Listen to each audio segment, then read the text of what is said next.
আসসালামু আলাইকুম, welcome back to my channel. আশা করছি তোমরা সবাই অনেক ভালো আছো। যারা আমার পুরানো সাবস্ক্রাইবার তাদেরকে অনেক অনেক থ্যাঙ্কস আমার চ্যানেলে আবার আসার জন্য। যারা নতুন সাবস্ক্রাইবার বা নতুন ভিউয়ার তারা প্লিজ আমার চ্যানেলে সাবস্ক্রাইব করো। আর আজকে আমি তোমাদেরকে দেখাবো একটা মেকআপ টিউটোরিয়াল। এখানে আমি খুব সহজেই কিভাবে তোমরা একটা গ্ল্যামারাস লুক ক্রিয়েট করতে পারবে সেটা আমি দেখাবো। এই মেকআপ লুকটা খুব ট্রেন্ডি এখন, খুব সফট গ্ল্যামারাস টাইপের লুক। সো চলো আমরা দেখে নিই কিভাবে লুকটা ক্রিয়েট করতে হয়। প্রথমে আমি কনসিলার লাগিয়ে নিয়েছি আমার চোখে আইশ্যাডো বেস হিসাবে। যেকোনো কনসিলার তোমরা ব্যবহার করতে পারো। আমি আইব্রো আগে থেকে অফ ক্যামেরায় করে নিয়েছি। তোমরা যদি আইব্রো টিউটোরিয়াল দেখতে চাও সেটার লিংক ডেসক্রিপশন বক্সে দিয়ে দেওয়া হবে এবং স্ক্রিনেও লিংকটা দিয়ে দেওয়া হবে। আজকের আই মেকআপের জন্য আমি জ্যাফরি স্টারের এবং মরফির কোলাবোরেশনের নতুন যে আইশ্যাডো প্যালেটটা সেটা আমি ব্যবহার করব। অসম্ভব প্রীতি একটা প্যালেট।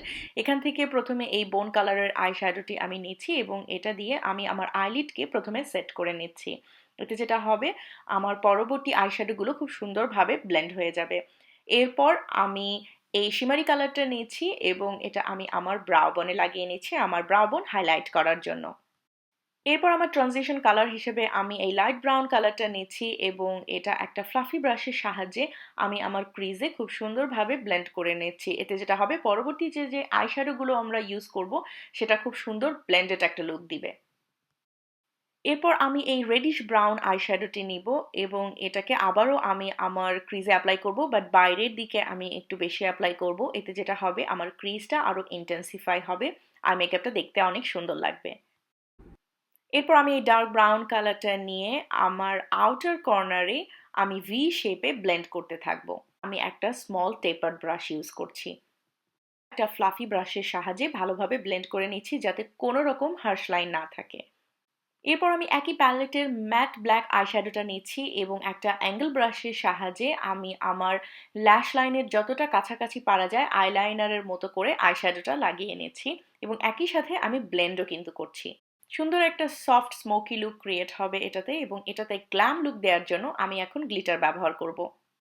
আজকে আমি আরবান ডিকের হেভি মেটাল গ্লিটারটি ব্যবহার করছি। এই গ্লিটার লাইনারটির নাম হচ্ছে স্টারলাইট। খুবই সুন্দর একটা গোল্ডেন ব্রাউন কালারের একটা গ্লিটার এটা। আমি আসলে কালার খুব ভালোভাবে ডিসক্রাইব করতে পারি না, সরি। এটাকে আমি আমার লিডে ভালোভাবে লাগিয়ে নিচ্ছি। তবে ইনার থার্ড আর মিডলের লিডে আমি ভালোভাবে এটাকে লাগিয়ে নিচ্ছি এবং যেহেতু এটা গ্লিটার লাইনার, আমার এক্সট্রা কিন্তু কোনো গ্লু লাগছে না। তোমরা চাইলে লুজ গ্লিটারও ব্যবহার করতে পারো এখানে। আই মেকআপ কিন্তু আমার হয়ে গিয়েছে। আই মেকআপের প্রথম পার্টটা আমার হয়ে গিয়েছে। বাকি আই মেকআপটা আমি ফেস মেকআপের শেষে করব। সো ফেস মেকআপে আমি চলে যাচ্ছি। প্রথমে আমি একটা প্রাইমার লাগিয়ে নিচ্ছি। এটা হচ্ছে দি অর্ডিনারির সিলিকন অ্যাডহেরেন্স প্রাইমার। খুবই খুবই ভালো একটা প্রাইমার। ফেসকে একদম স্মুথ বানিয়ে দেয় এবং ফাউন্ডেশন অনেক সুন্দরভাবে ব্লেন্ড হয় এবং এই প্রাইমারটা কিন্তু অনেক রিজনেবল প্রাইসের প্রাইমার। আর প্রাইমার কিন্তু লাগানো অনেক ইম্পর্টেন্ট, এতে আমাদের মেকআপ লম্বা সময় পর্যন্ত ভালো থাকে। এরপর আমি চলে যাচ্ছি কালার কারেক্টিংয়ে। কালার কারেক্টিংয়ের জন্য এখন আমি আমার রিসেন্ট ফেভারিট রেভলিউশনের অরেঞ্জ কালার কারেক্টরটা ব্যবহার করছি আমার চোখের নিচে এবং আমার মুখের চারপাশে যেখানে আমার পিগমেন্টেশন আর ডার্ক সার্কেল আছে। তারপর একটা স্পঞ্জের সাহায্যে আমি ব্লেন্ড করে নিচ্ছি। ফাউন্ডেশনের জন্য আজকে আমি দুটো ফাউন্ডেশন মিক্স করছি। একটা হচ্ছে মেবেলিনের ড্রিম কাভার ফাউন্ডেশন শেড 220 আর মেবেলিনের সুপারস্টে ফাউন্ডেশন যেটা শেড হচ্ছে সানবেজ। এবং আমি W7 এর এই বিউটি স্পঞ্জটি ব্যবহার করছি। অসম্ভব ভালো একটা বিউটি স্পঞ্জ, এত রিজনেবল প্রাইস এবং এত ভালো সার্ভিস দেয় বলার মতো না। এবং এই দুটো ফাউন্ডেশন মিক্স করে যখন আমি আমার ফেসে লাগাই, এটা একটা লাইক ড্রিম ফাউন্ডেশন আমার জন্য। ফুল কভারেজ, লং লাস্টিং এবং আমার স্কিনে এটা অক্সিডাইজও করে না। কভারেজটা দেখতে পাচ্ছ যে কিভাবে সবকিছু কভার করে দিচ্ছে এবং শেডটা আমাকে খুব সুন্দরভাবে ম্যাচ করেছে। এবং আরেকটা জিনিস, ফাউন্ডেশন বসে অনেকে আমাকে এটা বলো, ফাউন্ডেশন না বসার পেছনে কিন্তু স্কিন কেয়ার অনেক বড় একটা জিনিস। স্কিনকে ভালোভাবে যদি আমরা প্রেপ না করে নিই, স্কিন কেয়ার যদি আমরা নিয়মিত না করি, একদিনে মুখ ধুয়ে স্ক্রাব করে মেকআপ করলেই কিন্তু মেকআপ সুন্দরভাবে বসবে না। স্কিন কেয়ারটা রেগুলার রেগুলার করতে হবে। এখন আমার ফেসকে হাইলাইটিং এর পালা। হাইলাইটিং এর জন্য আমি মেইবলিনের এই কনসিলারটি ব্যবহার করছি এবং এটা শেড হচ্ছে ব্রাইটেনার। একটা পিঙ্ক টোনের কনসিলার, এটা তোমরা দেখতে পাচ্ছ যে কি পরিমাণ ব্রাইট। এবং যখন আমি এটা ব্লেন্ড করব তোমরা দেখবে যে এটা একটা ইনস্ট্যান্ট ব্রাইটনেস দিবে আমার আন্ডার আই এরিয়াতে। প্রথমে আমি আমার চোখের নিচে ভালোভাবে লাগিয়ে নিচ্ছি এবং ব্লেন্ড করে নিচ্ছি। খুব হালকা হাতে ব্লেন্ড করছি, এত সুন্দরভাবে ব্লেন্ড হয় এবং one of the best concealer কিন্তু এই মেবেলিনের কনসিলার। অল্প একটু আমি আমার কপালে আর আমার থুতনিতে লাগিয়ে নিচ্ছি, একদম কিন্তু বেশি পরিমাণের দরকার নেই কারণ এই কনসিলারটা অনেক অনেক পিগমেন্টেড। এবার আমি W7 এর বানানা পাউডারটি ব্যবহার করছি। ও মাই গড! এত ভালো একটা পাউডার, আমি জানি না যে এটা আমি আগে কেন কখনো ব্যবহার করিনি। এটাকে প্রথমে আমি আমার চোখের নিচে লাগিয়ে নিচ্ছি একটা ড্রাই স্পঞ্জের সাহায্যে, ঠিক আছে? ভেজা স্পঞ্জের থেকে ড্রাই স্পঞ্জ কিন্তু খুব সুন্দরভাবে তোমাদের বেসকে সেট করবে যখন লুজ পাউডার ব্যবহার করবে, এবং এটা তোমাদের চোখের নিচে বা তোমাদের ফেসে কোনো ক্রিজও ফেলবে না। অনেক সুন্দর একটা স্মুথ ফিনিশ দিবে। এরপর আমি একটা ফ্লাফি ব্রাশের সাহায্যে সেম পাউডারটা অল্প পরিমাণে নিয়ে আমার পুরো ফেসটাকে সেট করে নিচ্ছি।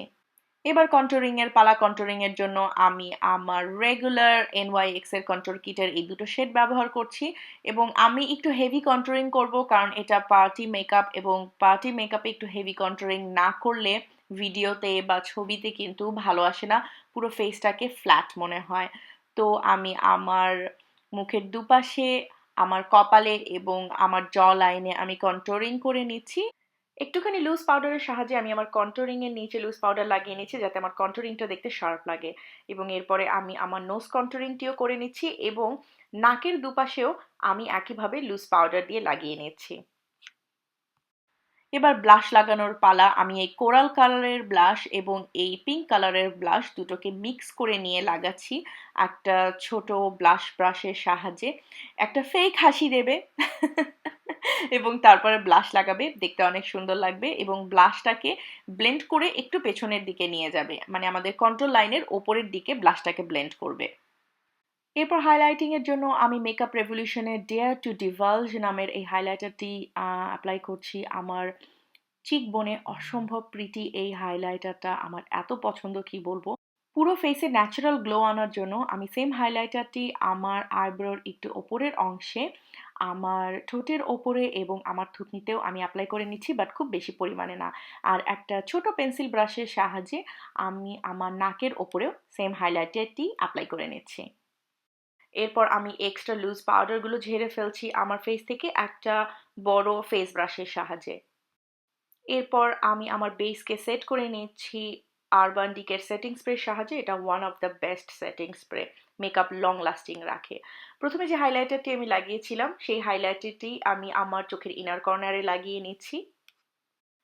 এরপর চোখের নিচের মেকআপ আমি শেষ করছি। ছোট একটা টেপার ব্রাশের সাহায্যে আমি প্রথমে ব্রাউন কালারটি লাগিয়ে নিচ্ছি এবং তারপরে আমি ব্ল্যাক কালারটি লাগিয়ে নিচ্ছি এবং একই সাথে আমি ব্লেন্ড করে দিচ্ছি। লিকুইড লিপস্টিক লাগাবো আমি। লিকুইড লিপস্টিক লাগানোর আগে আমি আমার লিপসকে মুছে নিচ্ছি একটা ওয়েট ওয়াইপসের সাহায্যে, এক্সট্রা যাতে কোনো প্রোডাক্ট না থাকে আমার লিপসে। এবং তারপরে আমি হুদা বিউটি ট্রফি ওয়াইফ নামের এই বিউটিফুল একটা ব্রাউন নুড কালার, সেটা আমি আমার ঠোঁটে অ্যাপ্লাই করে নিচ্ছি এবং এর সাথেই আমার মেকআপ শেষ হয়ে গেল। আশা করছি আমার আজকের মেকআপ টিউটোরিয়ালটি তোমাদের ভালো লেগেছে। যদি ভালো লেগে থাকে তাহলে লাইক, কমেন্ট, শেয়ার করতে একদমই ভুলবে না। আর আমাকে কমেন্ট করে জানাও যে আর কি ধরনের ভিডিও তোমরা দেখতে চাও। প্রতিটা প্রোডাক্ট তোমরা আমার পেজ শাহনাজ থেকে কিনতে পারবে এবং পেজের লিংক আমি ডিসক্রিপশন বক্সে দিয়ে দিচ্ছি। তোমাদের সবার সাথে আবার আমার দেখা হবে নেক্সট টিউটোরিয়ালে। ততদিন পর্যন্ত ভালো থেকে সবাই। আল্লাহ হাফেজ।